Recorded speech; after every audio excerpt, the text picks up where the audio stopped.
Thank you so much for joining us today. I'm Sam and I moderate these weekly presentations. And in just a second, we'll be joined by Wesley Boudreau, one of our financial advisors.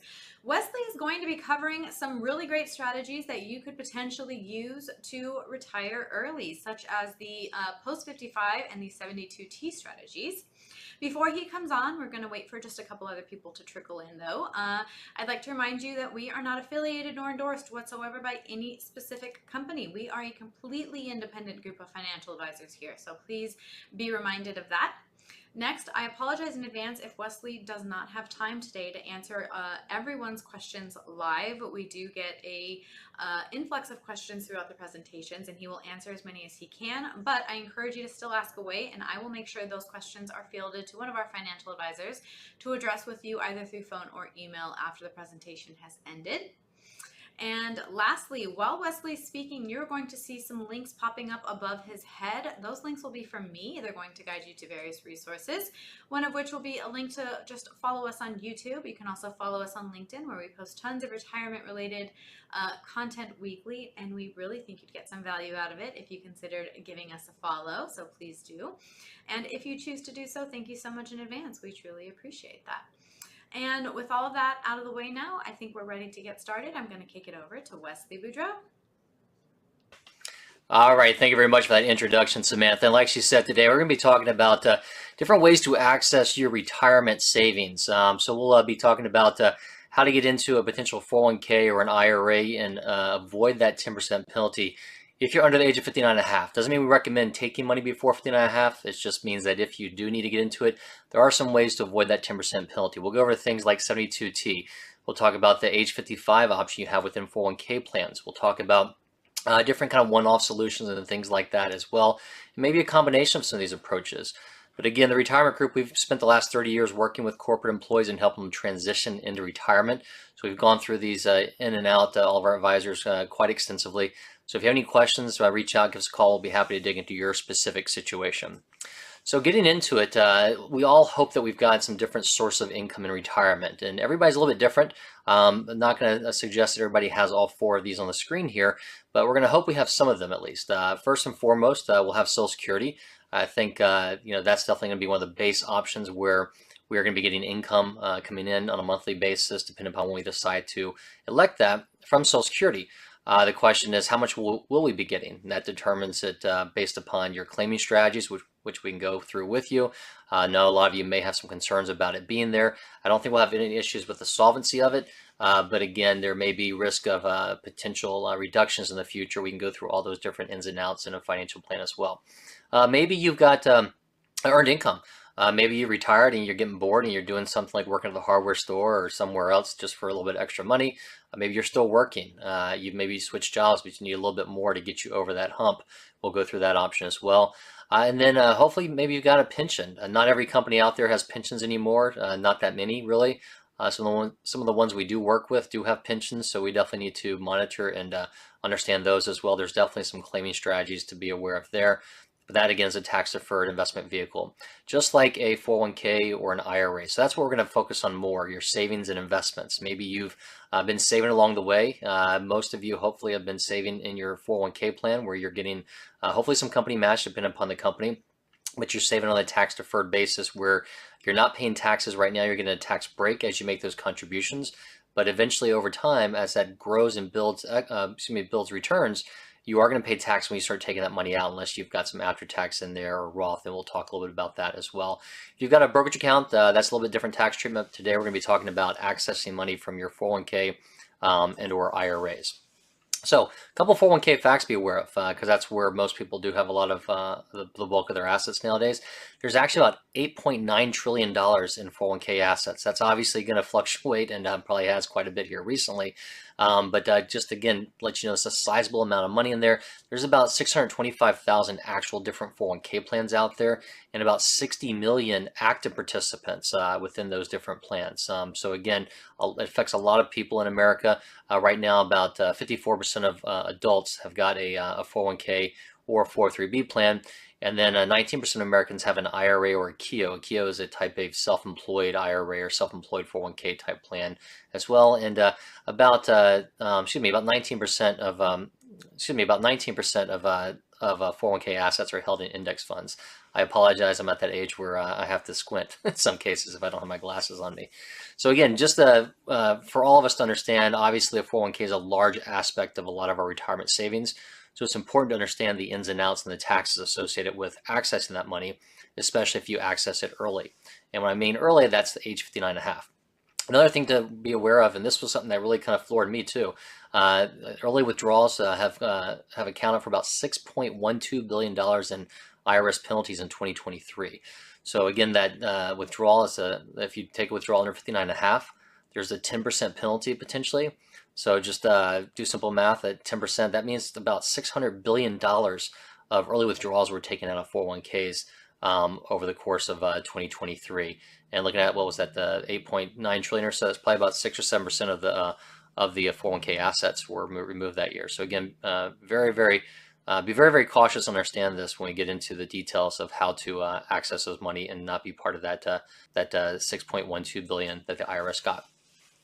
Now, some of the different things to be aware of as far as penalty-free access. So again, I mentioned before 59.5. That's the kind of golden rule. The IRS set these up for you, allowing you to defer taxes, but they told you if you take it prior to 59.5 on a normal situation, you're going to pay taxes plus that 10% penalty. After 59.5, there's no penalty. Again, there's still taxes, but no penalty. So that's the one thing that everybody needs to be shooting for. But if not, there's also the age 55 rule, which is, we'll go into a little bit more detail. That's only going to be for 401k plans and employer-sponsored plans where you can access money the year you turn 55 or later. If you left the company, we'll talk about 72T, which is substantial and equal periodic payments. That's an IRS tax code that allows you to take out withdrawals on a steady basis for at least 5 years or until 59.5, whichever is longer, and avoid that 10% penalty, but there's some caveats there. Roth IRA contributions. If you've been making contributions to a Roth IRA over the years, the contributions themselves are going to be still tax-free because it was after-tax money, but the growth on there, if you tapped into that portion, would be taxable and potentially a 10% penalty.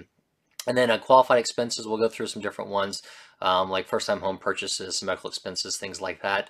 And then once you hit that RMD age, obviously there's no the required minimum distribution starts at 73, or it could be as late as 75, depending upon your age. There's obviously no penalty associated with that because you're already over 59.5. But the difference there is that's when the IRS comes knocking on the door and says, hey, we need you to start taking money out of your 401k or your IRA so we can start taxing you on it.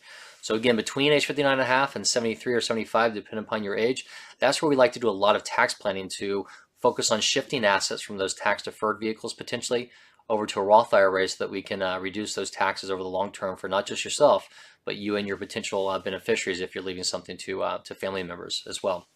Now, as far as the Rule 72T, there's a couple different rules on here we'll kind of go through, but very simply put, a 72T is an agreement between you and the IRS based upon IRS calculations of how much you could take out on an ongoing basis for either 5 years or till 59.5, whichever is longer.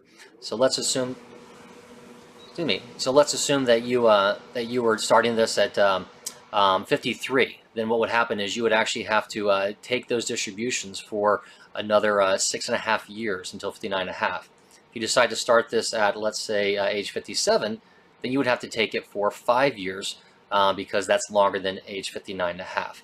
And what happens is you have to stick to that because if you do make a mistake and take out more or less from that specific account, the IRS can come back and actually fine you that 10% penalty retroactively. So let's say somebody set up something that was maybe it was for $20,000 a year for the next 5 years. And they took that out for, let's say, 3 years, so they've taken out $60,000 so far. And then they made a mistake, they took out a little bit extra, or they skipped a year. The IRS can come back and penalize them on that $60,000, a 10% penalty of $6,000. So again, be very careful in doing this. And it's very important to work with a company that understands the ins and outs of this and has done these extensively. Now, as far as the breakdown, like I mentioned, it's 59.5 or 5 years, whichever is longer. And the interest rate they use is going to be calculated based upon IRS rates provided for you. Good news is back with the Secure Act in 2020, they bumped those interest rates up where it used to be interest rates were so low, it took a lot of money in order to generate a decent amount of income. Now it doesn't take quite as much. It's tied to the current interest rates or 5%. You can pick and choose whichever is larger, so that 5% really helps out quite a bit. As far as the different methods they use to calculate that out, there's really 3 methods you can use. We can go through this and run it for you, but generally speaking, most people use the amortization method because it creates the highest amount that you can take out. And we'll talk about why that's important in the future, because we don't want to do a 72T on just one account. It's really beneficial to separate your accounts, because if you do it on just one account, then you're kind of handcuffed or pigeonholed into those specific withdrawals, and any little minute mistakes can cost you. So it's better to split an account up and have one with 72T on it and one without, so you can manage some of those potential pitfalls, which we'll talk about in a moment. So the 3 strategies: either the required minimum distribution stretches out of your lifetime, a lower amount; the amortization method usually is going to give you the higher amount; and then the annuity method, again, is a longer term period, so it's going to give you a little bit of a lower amount. So again, we'll run through this with you. We take a look at your date of birth, look at the amount that you're looking to use for that 72T, or we can back into to figure out how much we have to separate from an account in order to generate what you need. So I ran these last week or so, and I ran this. I ran this for somebody about 53 years old. It came out to about 15,000, about 14,000 and change, really, on a $250,000 IRA. So we just rounded this up for illustration purposes. But let's say you're somebody that has a $400,000 IRA, and you come to me and you tell me, Wesley, I need to take money out of there, but I'm only 56 years old, and I know I'm going to get a 10% penalty, and I don't want that penalty, but I need about 15 grand a year in order to pay, let's say, a new car note or pay something, whatever it may be. And so we say, okay, well, instead of taking that out and paying that 10% penalty, if you know you're going to be taking that out for the next 5 years or so, then let's look at doing a 72T. And so we'll take a look at that account and say, okay, well, it only takes about 250 grand at your age to generate that 15,000. Now, again, this is not an investment. It's not telling you this is what you're going to return on the account. It's just telling you this is the amount the IRS is going to make you stick to as far as taking withdrawals. If you go any higher or lower, they'll come back and retroactively penalize you there. Now, as far as the option there, so we might say, okay, let's shave off $250,000, set up a separate IRA, do 72T from that. So now we've got that $150,000 that's still left on the side. We can invest that. You can, if you need something from there, you can tap into it for emergency, but it's not held to the same standards or the same restrictions of that 72T. So you've got that. Now let's assume 2 years come down the road and something happens. Maybe the car breaks down. Maybe there's a repair that needs to be made on the house, and you take out a loan, and maybe you need another $5,000 a month or something like that, or $500 a month or something like that. So we say, okay, instead of taking out a one-time withdrawal, let's go ahead and look at the rates right now, and maybe it takes $100,000 to set up a new 72T for you to go and get that $6 grand a year for the next 5 years without that 10% penalty. So in this case, it shows you how you kind of separate out those accounts, and it's focusing on what do you need for your specific income needs, not just saying a blanket 72T on your entire account. That's one of the biggest mistakes we've seen from people coming to us a little bit after the fact. So some different specific circumstances to look at as well, outside of the 72T or the age 55. Medical bills. If you got medical bills that are over 7.5% of your AGI, that's where you can actually get access to some of this without that 10% penalty. Health insurance premiums, in some cases, if you're unemployed. The death, unfortunately, if you were to pass away, your beneficiaries will get access to that account without that 10% penalty. One caveat to be very, very careful about is if you now have the option of, let's say if your spouse dies, you can roll his or her IRA over into your own, or potentially your own 401k. The problem with that is if you're under 59.5, now you've kind of commingled those assets, so it looks like it's your account, and you may be subject to that 10% penalty again. So again, if you're under 59.5, make sure you keep that separate as an inherited IRA for tax purposes. And then for home buyers, maybe a first-time home purchase that you're looking at, up to $10,000. Also, some secondary education expenses are some other options. Disability, unfortunately, if you get on disability, is another option to look at there. And I sincerely apologize. This is my eyes are going. I need. Yeah. So there's also an emergency fund option where, unfortunately, if you need access to emergency funds up to the lesser of $1,000, or your vested account balance over $1,000, that's something that came in new after 2023. And then the Disaster Recovery Act gives you up to about $22,000 of potential accessible funds without that 10% penalty. So a couple different options. There's some more than that, but just if you have any questions, give us a call. We'll dig into those for you. Hardship withdrawals, again, this is something that does not negate the 10% penalty. It's just a matter of, will I have access to my 401k? Some 401ks don't give you any withdrawal options until you hit 59 and a half or until you retire. But very, very many of them do have what's called a hardship withdrawal, where if it's for one of about 5 different circumstances, you can tell them and you can get that withdrawal. But again, it still may be susceptible to that 10% penalty. So again, be very careful about that and review those different options there. Excuse me. Let me back up. I think I missed one thing here. Nope, that was it. I apologize, on another slide here coming up. So as far as the penalty free, like I mentioned, does not mean tax free. You're still paying the taxes on that. So there are taxation on your withdrawals from your IRAs or your 401ks, because predominantly those are pre-tax vehicles where you've gotten a tax benefit when you put that in. You didn't pay taxes on it.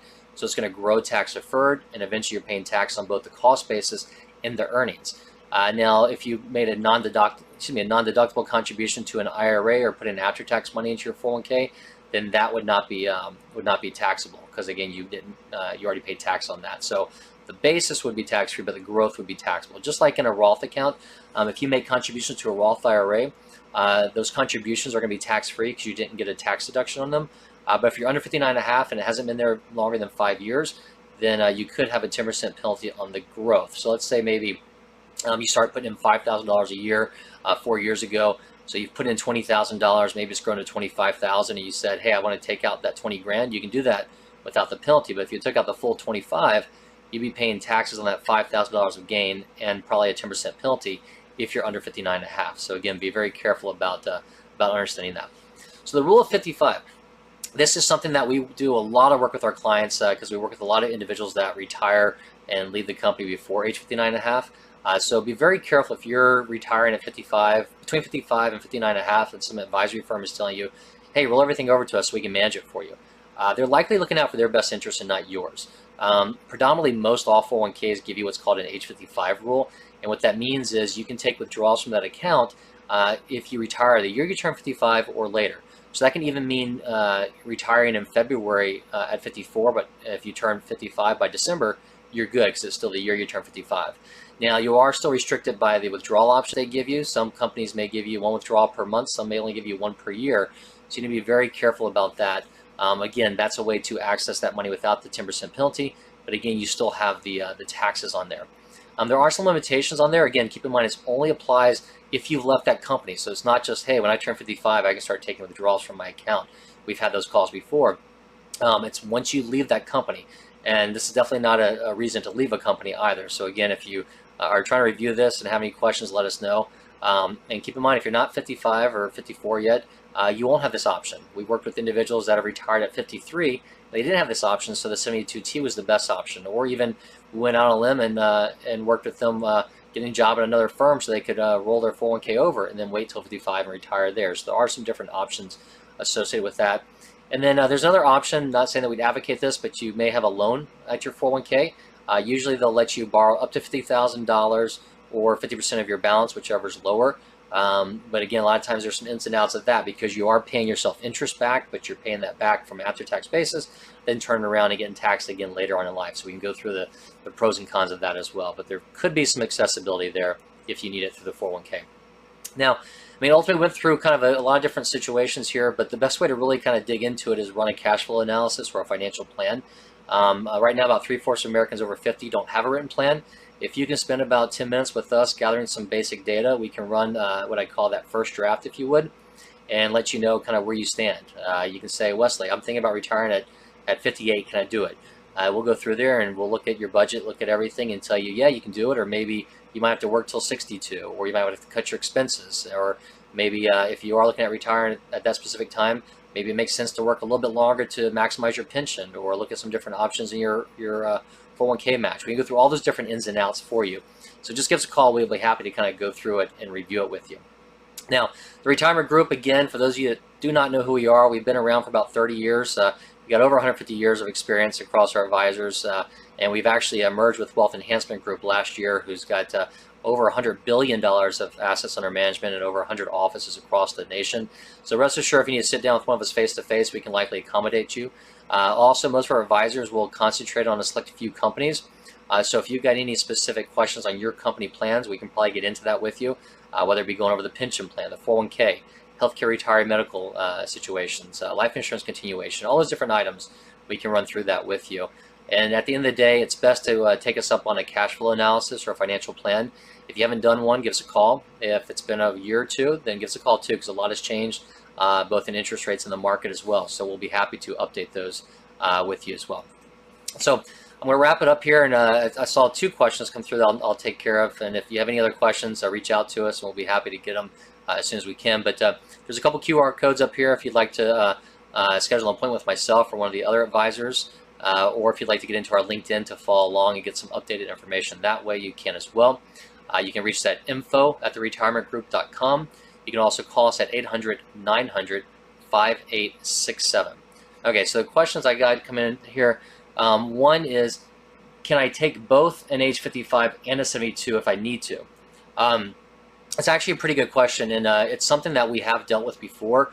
I think I mentioned earlier in the webinar that that age 55, you can do it again if you're 55 or older, the year you retire, and your plan allows it. So there are some plans we do work with that only allow you 1 withdrawal per year. So we've run into that situation where we budgeted everything and we left some money in the 401k so they can take that age 55 without the 10% penalty. And maybe they took 30 grand in February. They thought that was going to be all they needed for the rest of the year. Then unfortunately, let's say come August, there's a hurricane or something, or there's some issue that that they need some more money, and they can't go to that 401k and take it because, again, there's only 1 withdrawal per year. They have to wait till the next year. So we've had to go in there and decide, okay, are we going to take it from the IRA as just a one-time, or do we want to stretch this out and do a 72T so we can have that without 10% penalty? And in that case, we're able to do the 72T, get that without the penalty, and then just adjust what they take from the 401k the next year. So again, you can have both options, but it's really important to view those. I would say that the age 55 typically gives you more flexibility, but again, you may or may not have a choice. May or may not have a choice after that. Okay, one other question. If I change my mind, can I pay back the 72T? Okay, this is actually another good question. The answer really is it's yes or no. It really depends upon timing. I would say, typically speaking, the answer is no, but you may be able to pay back a part of it. So the only option you would have in there is once that money comes out, you have to stick with that. But the IRS does give you, anytime you take a withdrawal from your account, every rolling years, they give you what's called a 60-day rollover rule, where you can put money back into the account within 60 days. So if you, let's say, had set up a 72T, and you said, hey, Wesley, I'm just going to take out 25 grand a year, and I'm going to take it out every April. And you do that on April, and then all of a sudden you get a new job in May, and you say, I don't need this anymore, and you tell me I want to put that 25,000 back in, then yeah, we can get that back in as long as it's within 60 days. But if you had said, okay, I'm going to take out $2,000 a month for the next 5 years, and we went, let's say we went a year into it, you took out that 24 grand or so, and then you got a job where you said, hey, I don't need this anymore, I don't want to take out as much, I want to save that for taxes. Then the best you could do is just put back 2 months worth. So what's that? $4,000 you could put back in because of 60 days. So you can put some of it back in, but not all of it. So again, hopefully that answers your question. Yes and no, you can do it. But it also may be a point that latter example I gave, only 1 year into it, you might say, well, you know what? Let me put that in and go ahead and just stop it, and I'll pay the taxes, the 10% penalty on the 24 grand I took out already. So I'll pay the 2,400 and not have to worry about being stuck with that for the next 4 years. So again, it's good to review all these different situations. It's good to work with a firm that knows 72T and has run that for multiple accounts, because it's very easy to make those mistakes. And like I said, it is retroactive. In the case of that last one I just gave, if they were taking that 24 a year, let's say they did it 4 years, so that's what, $96,000, and they made a mistake that last year, that's $9,600 the IRS is going to come knocking on the door asking them for. So hopefully that helps most of you with some of the questions you may have. Like I said before, give us a call. We'll be happy to walk through your specific situation. We work with a lot of companies. Does not mean we're endorsed by them or employed by them, but rest assured we can probably give you the information you're looking for. So just reach out, 800-900-5867. Thank you and have a great day.